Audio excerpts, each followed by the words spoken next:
আসসালামু আলাইকুম। Reply video অনেকগুলাই জমে আছে, করতে পারছি না, দেখতে পাচ্ছেন।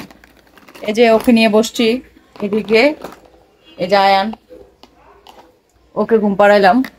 তো এখন ভাবলাম যে এই ফাঁকে আমি একটু রিপ্লাই ভিডিও করে নিই। ভাই রেডি হতে পারে না, যেরকম আছে এক্স্যাক্টলি সেভাবেই চলে আসে। সো এটা নিয়ে কেউ কোনো কমেন্ট করেন না, হ্যাঁ, যে আপনি এভাবে আসেন বা এভাবে আসেন এরকম। যাই হোক, কাজের কথায় চলে আসি। অনেক আপুদের কোশ্চেন জমা হয়ে আছে। আজকে আমি একটা কমেন্ট দেখলাম যে যেটা অনেক আপুরাই করছে, যে আপু ওকে কোনো মেডিসিন দেন, আগে দিয়েছিলেন, আই মিন আদ্রকে কোনো মেডিসিন এখন দেয় কিনা বা আগে দিয়েছিলাম কিনা। এই আপুটা হয়তো নতুন, আমার পেজে আছে, আমি ওনার নামটা বলি। ওনার নাম হচ্ছে শিরিন সুলতানা। তো আমি আদ্রকে কি কি মেডিসিন দেই বা আগে কি কি দিতাম বা আগে কতটুকু দিতাম বা কিরকম কি সবকিছু নিয়ে কিন্তু আমার পেজে অলরেডি ভিডিও আছে, হ্যাঁ। তো যারা নতুন, আমি তাদেরকে আগেও বলেছি যে আপনারা প্লিজ আগে একটু আমার পেজের ভিডিও লিস্টে গিয়ে আমার ভিডিওগুলো একটু দেখবেন, তাহলে অনেক প্রশ্নের উত্তর আপনারা ওই ভিডিওর মধ্যে পেয়ে যাবেন।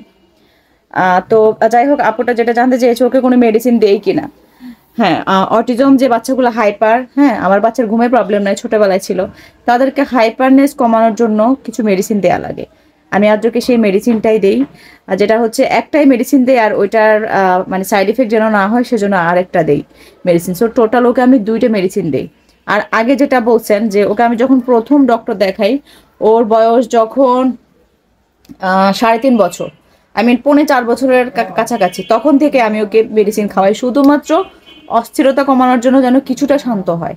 হ্যাঁ, আবার এটাও কিন্তু ঠিক না যে অনেকে মনে করেন যে মেডিসিন খাওয়ালে এই বাচ্চা শান্ত হয়ে যায়, এটা কিন্তু ঠিক না। মেডিসিন খাওয়ানোর পাশাপাশি আপনাকে ওর খাবারের রুটিনটাও মেনটেন করতে হবে। ও প্রতিদিনকার রুটিন, ওর ওর হাঁটা, ওর কাজ, বাসার কাজ, বা ওর ধরেন সেন্সরি যে ইস্যুগুলা, ওর সাথে রেগুলার কথা বলা, ওর বা বাকি যে সাইডগুলো ইমপ্রুভ করা দরকার, যেগুলো আপনার যদি স্পেশাল স্কুলে দেন বা যে ডক্টরে দেখান, ওই ডক্টর কিন্তু আপনাকে কিন্তু সাজেস্ট করবে। সো আপনি যদি এই জিনিসগুলো মেনটেন না করে যদি আপনি কন্টিনিউয়াসলি ওষুধ খাইয়ে যান, এতে কিন্তু কোনো লাভ হবে না।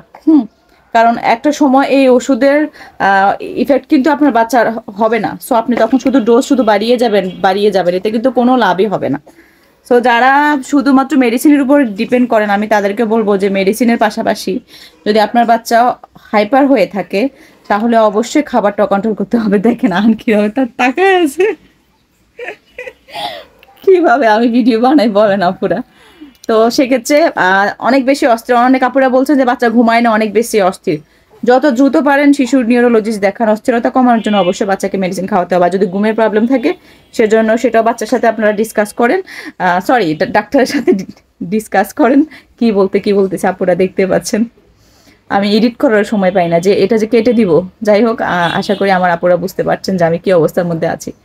সো হাইপার বাচ্চা বা যাদের ঘুমের প্রবলেম, তাদেরকে অবশ্যই শিশু নিউরোলজিস্ট দেখিয়ে ডাক্তারের পরামর্শ অনুযায়ী মেডিসিন খাওয়াতে হবে।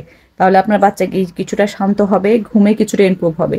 তবে অবশ্যই পুরোপুরি ঘুমে মেডিসিনের উপর ডিপেন্ড করা যাবে না। পাশাপাশি খাবারটাও মেনটেন করতে হবে। ওকে যদি সম্ভব হয় সকাল বিকাল একটু বাহিরে হাঁটতে নিয়ে যাওয়া, তারপর ওকে সবসময় ব্যস্ত রাখার, অবশ্যই টিভি মোবাইল অফ। আমার আদ্রকে এখন আপনারা যেরকম দেখতে পাচ্ছেন, এটা কিন্তু আমার প্রায় বলবো যে 5 থেকে 6 বছরের সাধনা।